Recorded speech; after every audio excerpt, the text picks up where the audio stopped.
can't beat properly home-cooked popcorn. Start off with just a touch of oil in there. As it lightly starts to smoke, corn in. So now, get your lid, never leave it far away from you. Sounds like it's raining. It's not. It's those popcorn kernels trying to pop out. Boom. Delicious. Just a little shake of the pan. Get it going. And then lift that lid at your peril. Whee. See? It's a very excited pan in there. And when all that little pitter-patter stops, you know your popcorn is cooked. Nice. You could eat it fresh from the pan, but I've got another plan.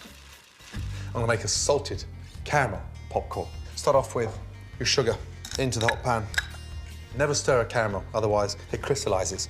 It's a salted caramel, so a nice pinch of salt in there as well. Now, once you've got it to a really nice dark caramel flavor, stir in your butter very carefully. Caramel's very, very hot.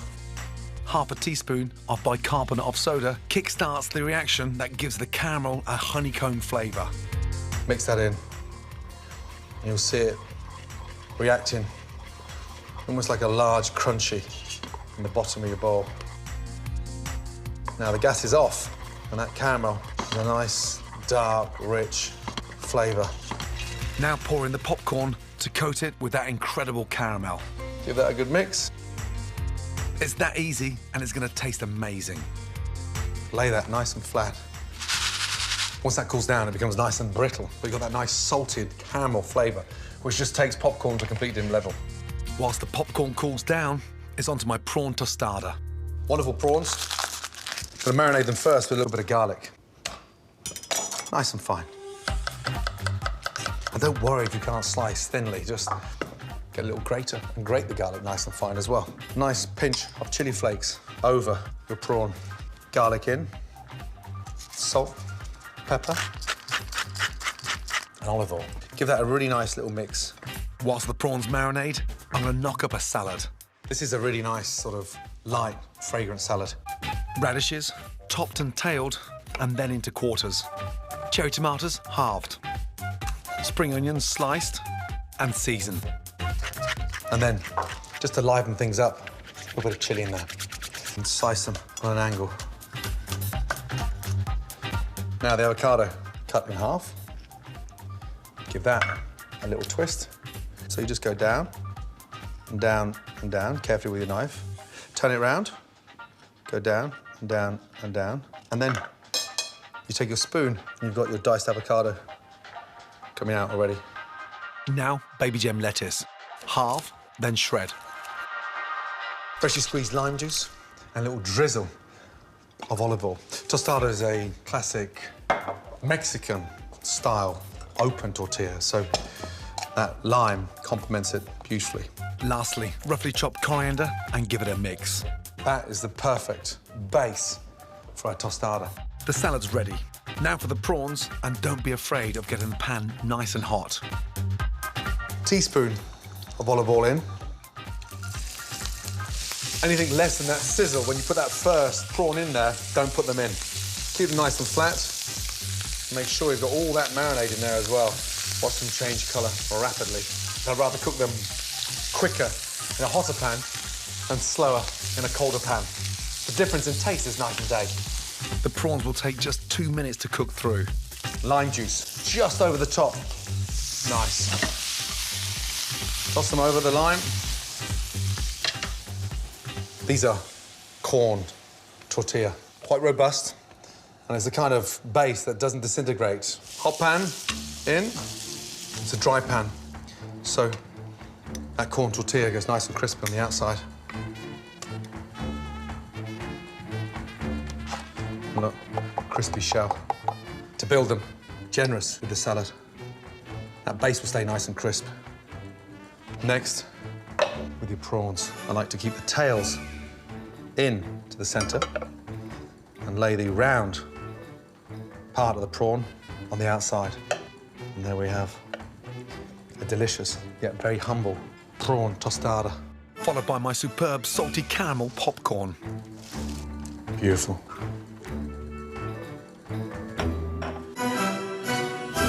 Prawn tostadas and salty caramel popcorn. Vibrant, irresistible smelling dishes you'll want to dive into.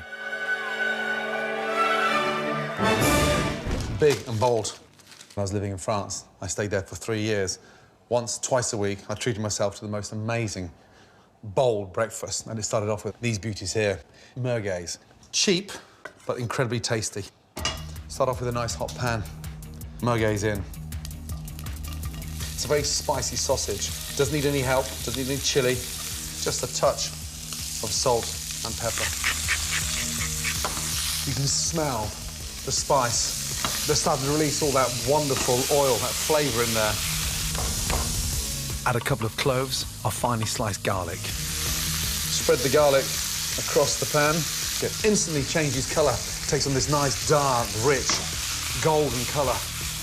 Now, take a little bit of the heat out with the parsley. The stalks of soft herbs like parsley and coriander can be used to impart flavour during cooking, but the leaves should always be added just before serving to give maximum colour and fragrance. And then finish that off with my capers. Amazing. Beautiful. Now, take your croissant. They're literally 24 hours old, so they're crispy on the outside.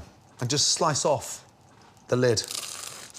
This recipe is a great way to use up any leftover croissants from the day before. I used to cringe when I saw the French cooks throw away croissants. I used to cry thinking, oh my God, have you any idea what you're throwing away in terms of flavour? Whatever you do, do not wipe out that pan. Dunk your croissants, mopping up all that amazing flavour and caramelising the inside for that. Beautiful. And don't forget the lids.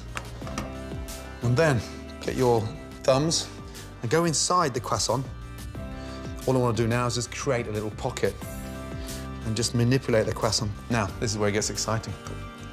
Mix up the capers, the garlic, and the sausages.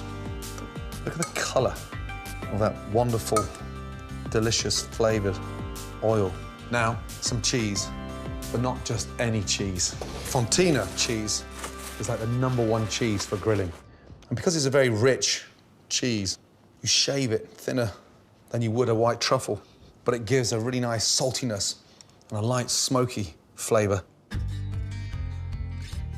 touch of pepper, a bit of salt. Place these big boys on the tray, literally 30 seconds, on the grill. Here we go. Nice. Crisp, packed full of flavour. Now top them. And that, for me, it's almost like being back in Paris. Except this time, I don't have to share them with the French. My ultimate big and bold breakfast. Merguez and Fontina stuffed croissants, a great way to start the day.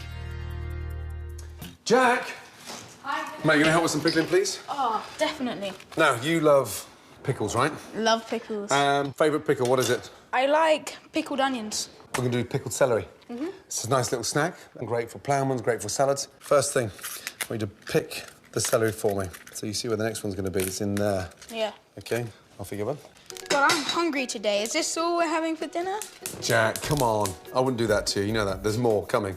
Now, because we're pickling it, Yeah. we want to sort of make it look a little bit more attractive. So we go around like that, okay, on an angle.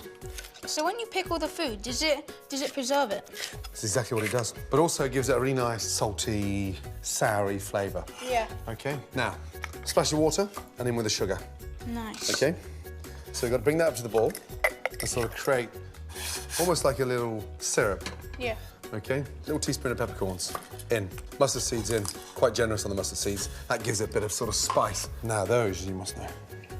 Cloves. Excellent. Cloves in. Now, touch of salt in there. Okay? So from there, white wine vinegar.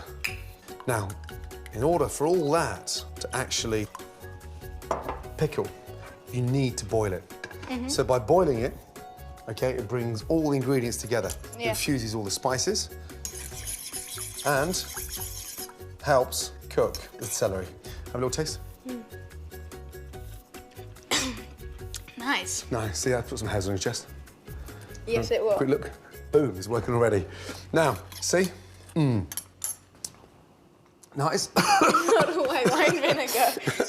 Right, celery's ready. Yeah. Okay, that's up to the bowl now. Yeah. Turn that off.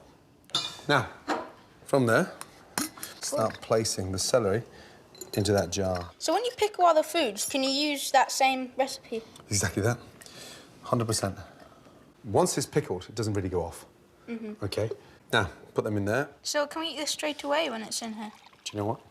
As soon as it's cooled down, you can definitely eat that straight away. Can't wait to dig into it at dinner. Aren't they delicious? Yes. We'll leave that to cool down.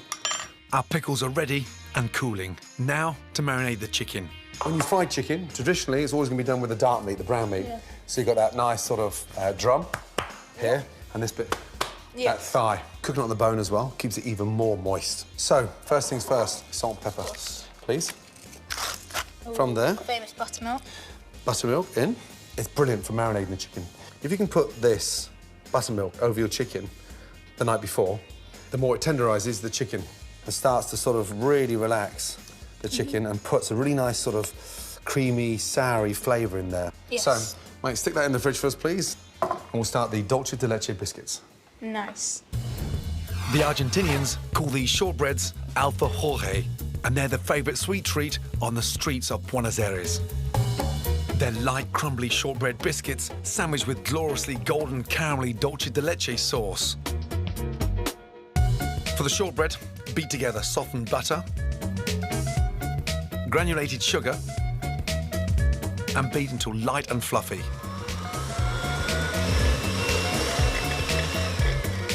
Add 1 egg, slice vanilla pods, scrape out the seeds, add to the mix, and beat again.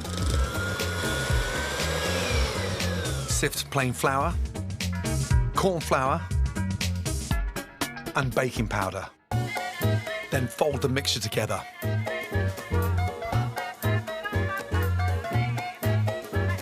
Using floured hands, roll into small balls, flatten into discs, and place on a baking tray. Chill for 10 minutes until firm to touch. Then simply bake for 10 to 12 minutes or until pale golden. Once cooled, sandwich 2 biscuits together with a caramelly dulce de leche sauce.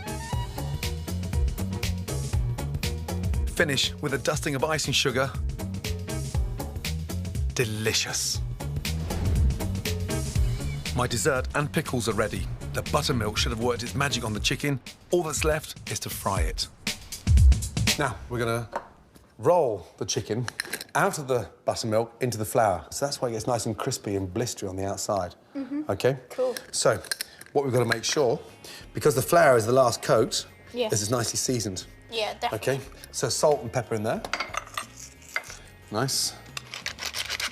And this is smoked paprika. Smoked paprika. So that gives it a little bit of sort of... little bit Redness. of, yeah, Spice. a little bit, yeah, spice, that's right, a little bit of heat. And this is one of my favourites. What's that? Cayenne pepper. That's right, again, slightly spicy, but the heat works brilliantly well. Garlic powder, traditionally are used a lot in the States, onion powder, garlic powder. Just run your fingers through that, please. Cool. I'm gonna get the pan on. Now, 2 centimetres of oil. This is a really good mix for fish as well. Goujons, whiting, a nice spicy texture helps fish. So first thing is we just shake off some of the buttermilk, lay that down. Yeah. Okay, really important to get them covered completely, okay, in the flour. Yeah. Okay, so, God, I love fried chicken. do you? Now, you lift that up there, the first one, and you place it in there, away from you. Off you Yeah. go, nice and gently. Good, and lay away, good. If at any stage you think the oil is getting too hot, Yeah. just add a touch of cold oil in there, Yeah. or turn off the gas. Good. Gently fry the chicken for 25 to 30 minutes or until cooked through. Now, very carefully, turn them over, please, yeah? Of course. have this every day?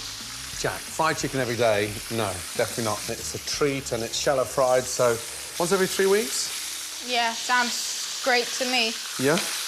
Now, off with the gas, OK? Yeah. Paper ready? OK, onto the paper. Serve them. Oh, nice. I love fried chicken, I'm telling you. Pretty sure I love it more than And you. look, here's the best bit.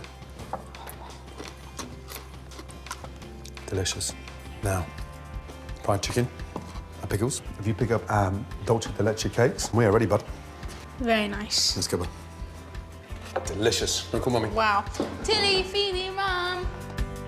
Divine dolce de leche biscuits, my pickled celery, and buttermilk fried chicken. A soulful street food feast if there ever was one.